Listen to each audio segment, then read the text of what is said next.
और 5 की आंच में सबसे पहले बात दतिया विधानसभा चुनाव से जुड़ी बड़ी खबर की करेंगे। कांग्रेस उम्मीदवार के नाम पर आज मुहर लग सकती है।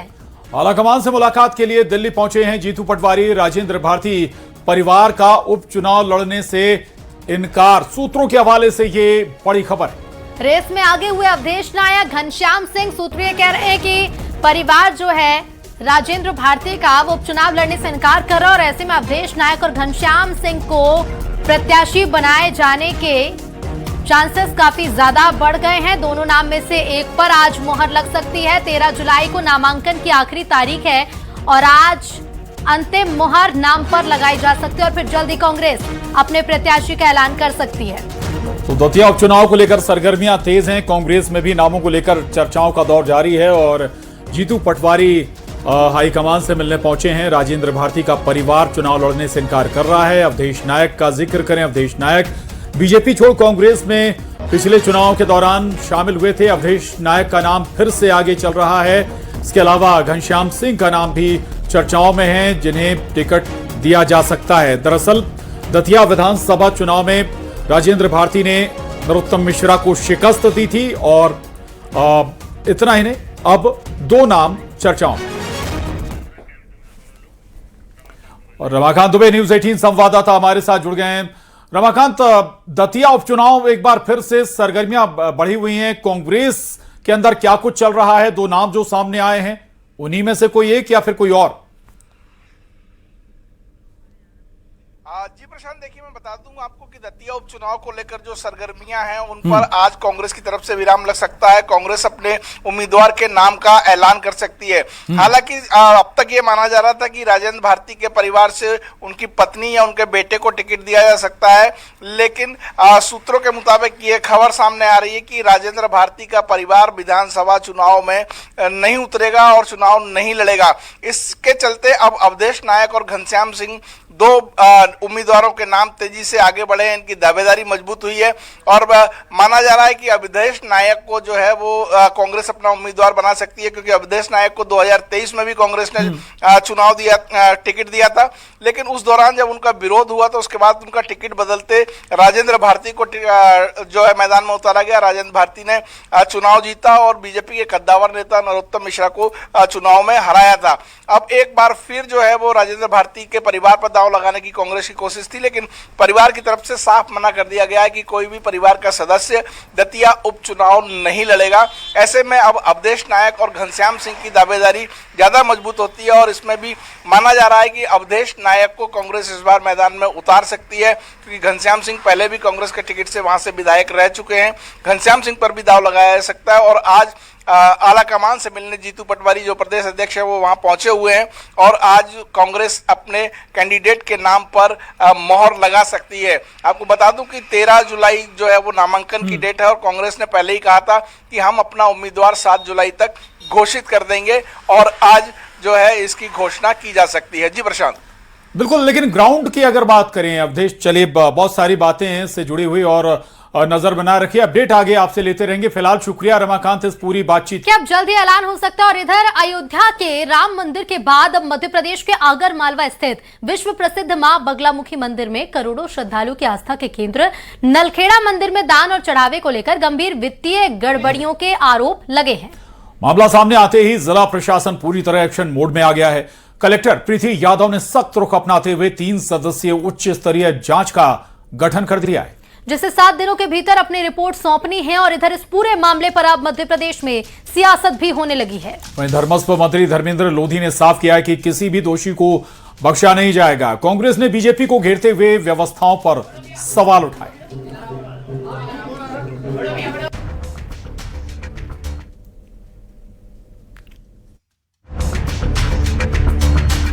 राम मंदिर में चंदा चोरी की जांच अभी जारी है।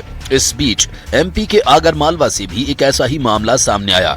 यहां स्थित प्रसिद्ध मां बगलामुखी मंदिर में दान और चढ़ावे को लेकर विवाद शुरू हो गया है। आगर मालवा जिले के विश्व प्रसिद्ध मां बगलामुखी मंदिर में जो निजी समिति द्वारा चंदा लिए जाने के मामले में विवाद उठने के बाद में जो कलेक्टर प्रीति यादव द्वारा एक 3 सदस्यीय जांच दल का गठन कर दिया गया है, जो कि आगामी 7 दिनों में अपनी रिपोर्ट सौंपेगा। आरोप ये लगाए जा रहे हैं कि निजी बैंक खातों में दान और चढ़ावे की राशि ली गई। मामला सामने आने के बाद प्रशासन एक्टिव हो गया है। कलेक्टर ने 3 सदस्यीय जांच कमेटी का गठन किया है। कमेटी निजी बैंक खातों में दान लेने के आरोपों की जांच करेगी। इसके साथ ही नकदी, सोना, चांदी के दान का पूरा ऑडिट होगा। रसीद, बैंक खातों, दस्तावेजों की भी जांच की जाएगी। मंदिर प्रबंधन और संबंधित लोगों की भूमिका की भी जांच होनी है और इस टीम को 7 दिन के अंदर कलेक्टर को रिपोर्ट सौंपनी होगी। जिनने दान दिया है उसकी शिला वगैरह लगी हुई है और वो रसीद कटी हुई बाकायदा। जिनको भी मतलब कोई शंका हो तो उनकी जानकारी वो ले।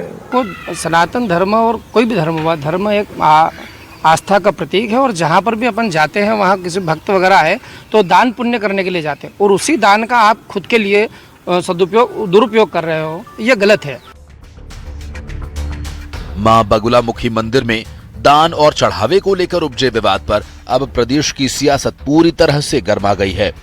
नेता प्रतिपक्ष उमंग सिंघार ने आरोप ये लगाया कि राम मंदिर के चढ़ावे पर डकैती और महाकाल मंदिर में घरों की जमीनों पर कब्जों के बाद अब मां बगुलामुखी मंदिर में भक्तों के ठगे जाने का आरोप गंभीर है। यदि सब कुछ नियमों के तहत ही था तो प्रशासन को 3 सदस्यीय जांच समिति क्यों बनानी पड़ी? हिंदुओं की आस्था को ठगना बंद होना चाहिए। उधर कैबिनेट मंत्री धर्मेंद्र लोधी का बयान सामने आया। कैबिनेट मंत्री ने कहा कि अवैध वसूली करने वालों पर कार्रवाई होगी।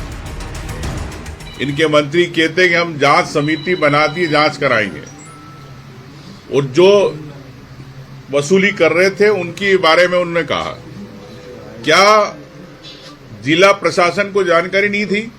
क्या सरकार को जानकारी नहीं थी? क्या सरकार की सूचना तंत्र इंटेलिजेंस को जानकारी नहीं थी कि इस प्रकार से यहाँ पे वसूली की जा रही है? कल मेरे संज्ञान में ये मामला आया था कि बगलामुखी मंदिर के बाहर कुछ अवैध लोग जिनका प्रबंध समिति से कोई संबंध नहीं है, ऐसे लोग कट्टे या रसीद छपवाकर अवैध वसूली का काम कर रहे हैं।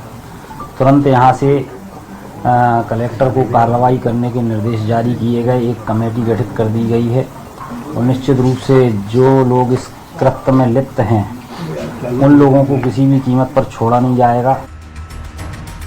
फिलहाल मां बगलामुखी मंदिर में दान के चढ़ावे के विवाद को लेकर जैसे जैसे जांच होगी वैसे वैसे नए खुलासे होने की उम्मीद है। अब देखना ये होगा कलेक्टर की ओर से गठित जांच कमेटी क्या खुलासा करती है। Bureau report, news 18। और अब खबर खंडवा से है, जहां प्रसिद्ध तीर्थ स्थल ओंकारेश्वर ज्योतिर्लिंग से एक बेहद शर्मनाक मामला सामने आया है। प्रोटोकॉल दर्शन के नाम पर श्रद्धालुओं से अवैध वसूली की गई है। राजस्थान से आए 11 श्रद्धालुओं से फर्जी प्रोटोकॉल बनाकर 13,200 रुपए वसूलने के आरोप में मानधाता थाने के 2 पुलिस आरक्षकों को एसपी ने तुरंत प्रभाव से लाइन अटैच कर दिया है। वहीं इस पूरे खेल में शामिल मंदिर के सुरक्षा गार्ड और एक फोटोग्राफर को गिरफ्तार कर जेल भेज दिया गया है। आरोपियों पर अपने बचाव के लिए श्रद्धालुओं से जबरन वीडियो जारी कराने का भी आरोप है। इस मामले पर संज्ञान लेते हुए कलेक्टर ऋषभ गुप्ता ने साफ कहा है कि जांच के आधार पर दोषियों के खिलाफ सख्त से सख्त कार्रवाई होगी और ओंकारेश्वर में प्रोटोकॉल दर्शन के सिस्टम को और अधिक पारदर्शी बनाया जाएगा।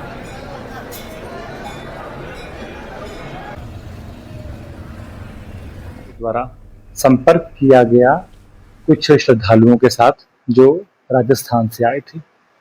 चूंकि हमारे शीघ्र दर्शन के सभी स्लॉट बुक हो चुके थे, इसलिए उनके द्वारा एक फर्जी रूप से प्रोटोकॉल बनाकर ऐड किया गया। इसमें जिस व्यक्ति के द्वारा प्रोटोकॉल ग्रुप पे एडिशन किया गया था उस व्यक्ति के खिलाफ भी पुलिस अधीक्षक महोदय द्वारा कार्रवाई की गई है।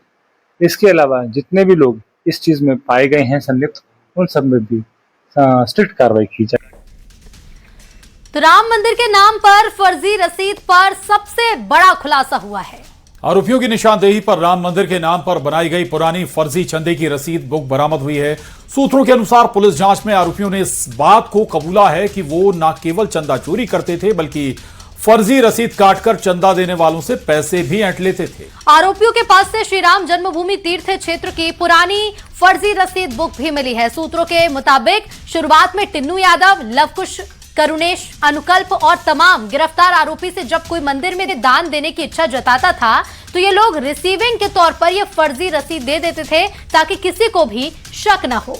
और नई व्यवस्था के तहत रसीद ऑनलाइन मिलने के बाद इन रसीदों का प्रयोग करना बंद कर दिया था।